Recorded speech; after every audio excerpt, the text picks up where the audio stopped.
रहस्यमय जंगल। रात का समय था। चिंटू कौवा और रेनू कौवी बातें करते हुए घने जंगल में उड़े जा रहे थे। अचानक से रेनू सामने का दृश्य देखकर चौंक जाती है। चिंटू जी, मुझे ऐसा लगता है कि हम रास्ता भटक गए हैं। हम कई घंटों से लगातार उड़े जा रहे हैं, लेकिन अपने जंगल का रास्ता दिखाई ही नहीं दे रहा। सही कह रही हो रेनू, मुझे भी ऐसा लग रहा है जैसे हम बहुत देर से एक ही जगह पर घूम रहे हो। यहाँ से बाहर निकलने का रास्ता ही नजर नहीं आ रहा है। चिंटू की बात सुनकर चिंटू और रेनू जंगल में एक पेड़ के ऊपर बैठ जाते हैं। ये कैसा जंगल है चिंटू जी? यहाँ तो एक भी पक्षी और जानवर दिखाई नहीं पड़ रहा। किससे अपने घर जाने का रास्ता पूछे? मुझे तो यहाँ एक अजीब सा सन्नाटा दिखाई दे रहा है। हाँ रेनू, क्या तुम्हें भी एक डरावनी आवाज सुनाई पड़ रही है?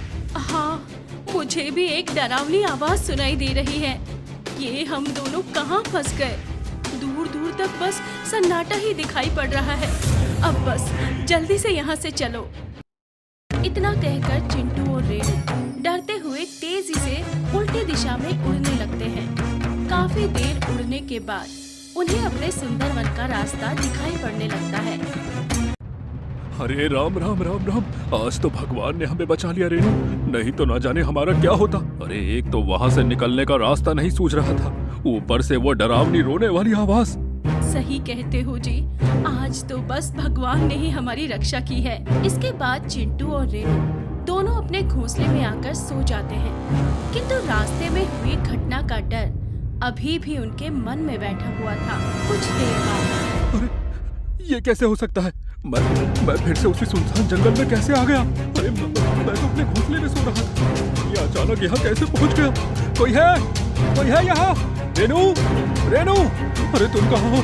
रेनू रेनू, मुझे बहुत डर लग रहा है। रेनू! इतना कहकर चिंटू कौवा चीख कर उठ जाता है। अरे मैं तो अपने घोंसले में ही हूँ, इसका मतलब ये एक सपना था। चिंटू के चिल्लाने की आवाज सुनकर रेनू भी उठ जाती है। क्या हुआ चिंटू जी? क्या बात है? तुम इतना घबरा कर क्यों उठे? कोई डरावना सपना दिखा क्या? हाँ रेनू, मैंने सपने में देखा कि मैं फिर से उसी जंगल में पहुंच गया हूँ, और इस बार मैं बिल्कुल अकेला था। मैं चिल्ला चिल्ला कर तुम्हें पुकार रहा था, लेकिन सिर्फ उस डरावनी रोने की आवाज के अलावा वहाँ कोई हलचल नहीं दिखाई दे रही थी। देखो चिंटू जी, मुझे ऐसा लगता है कि आप ज्यादा डर गए हो और वही डर आपके मन में बैठ गया है, इसलिए आपको सपने में भी वही सब दिखाई पड़ रहा है। आप अब ज्यादा सोचो मत, बस आराम करो। अब हम सुबह बात करेंगे। इसके बाद चिंटू और रेनू दोनों सो जाते हैं। अगले दिन सुबह, चिंटू जी, कल रात तुम्हारे सोने के बाद मुझे भी बिल्कुल वही सपना दिखाई दिया जो तुम्हें दिखाई दिया था। मैं भी अकेले वापस उसी जंगल में पहुंच गई थी और फिर घबरा कर उठी तो पाया मैं तो अपने घोंसले में ही हूँ। पता नहीं ये एक संयोग है या इन सपनों का कोई अर्थ भी है। ज्यादा मत सोचो रेनू, पता नहीं हम दोनों के साथ क्या हो रहा है। हमारे लिए यही बेहतर है कि हम इस बात को भूलने की कोशिश करें। इसके बाद चिंटू और रेनू उस जंगल के बारे में कोई भी बात नहीं करते, किंतु 2 दिन बाद फिर से चिंटू और रेनू रात में डरकर उठ जाते हैं। अरे पता नहीं वो जंगल हमारा पीछा क्यों नहीं छोड़ रहा है। अरे मैंने आज फिर से वही सपना देखा। मैंने भी वही सपना देखा भाई। पता नहीं उस जंगल का क्या राज है और वहाँ ऐसी क्या शक्ति है जो हमें बार बार वही खींच कर ले जा रही है। मुझे लगता है कि अब ये समस्या हमारी समझ से बाहर हो गई है। जरूर हमें किसी अनुभवी और समझदार पक्षी से मदद लेनी चाहिए। शायद हमें कोई मदद मिल सके या वो हमारे सपनों का अर्थ बता सके। ऐसा सोचकर चिंटू और रेनू जंगल के सबसे अनुभवी और उम्रदराज पक्षी ओझा उल्लू के पास जाते हैं। काका, आपको एक बात बतानी थी। 3 दिन पहले हम दोनों भोजन की तलाश में घूम रहे थे। उड़ते उड़ते न जाने कब हम दोनों रास्ता भटक गए और एक रहस्यमय जंगल में पहुंच गए। सबसे अजीब बात तो ये है काका कि उस जंगल में कोई भी पशु पक्षी नहीं था। वो जंगल बिल्कुल वीरान पड़ा हुआ था, लेकिन अचानक ही वहाँ से किसी के रोने की भयानक आवाज सुनाई पड़ने लगी। जब हम दोनों ने वहाँ से भागना चाहा तो न जाने कितनी ही देर तक तो हमें बाहर आने का रास्ता ही नहीं मिला। बड़ी मुश्किल से हम वहाँ से अपने घर लौटे और हमने राहत की सांस ली, लेकिन ऐसा लगता है कि जैसे मुसीबत ने हमारा पीछा अभी भी नहीं छोड़ा है। ऐसा क्यों कह रहे हो बेटा? कुछ हुआ है क्या? हाँ काका, जब से हम उस जंगल से लौटे हैं, हम दोनों को रोज एक ही सपना दिखाई देता है कि हम अकेले उसी जंगल में हैं। अब बार बार एक ही जैसा सपना देखने का क्या अर्थ है, ये हमें समझ में नहीं आ रहा। देखो चिंटू रेनू, मुझे ऐसा लगता है कि जरूर उस जंगल में कुछ ऐसी रहस्यमय चीज है जो तुम दोनों को अपनी ओर खींच रही है। क्या? लेकिन काका, हम दोनों ही क्यों? हमने किसी का क्या बिगाड़ा है? अब वो क्या शक्ति है और तुमसे क्या चाहती है, ये तो वहीं जाकर पता लगाना होगा। ना बाबा ना, एक बार वहाँ जाने से तो हमें इतने बुरे सपने आ रहे हैं। अगर दोबारा गए तो न जाने हमारे साथ क्या होगा। देखो, कुछ पहेलियों का हल निकालने के लिए हमें उसे नजदीक से देखना बहुत जरूरी होता है, और अगर तुम्हें नुकसान ही पहुंचाना होता तो शायद तुम उस जंगल से कभी लौटकर वापस ही नहीं आ पाते।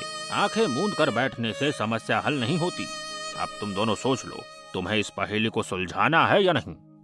उल्लू ओझा की बात सुनकर चिंटू रेनू कुछ देर विचार करते हैं और फिर उनके साथ जाने को तैयार हो जाते हैं।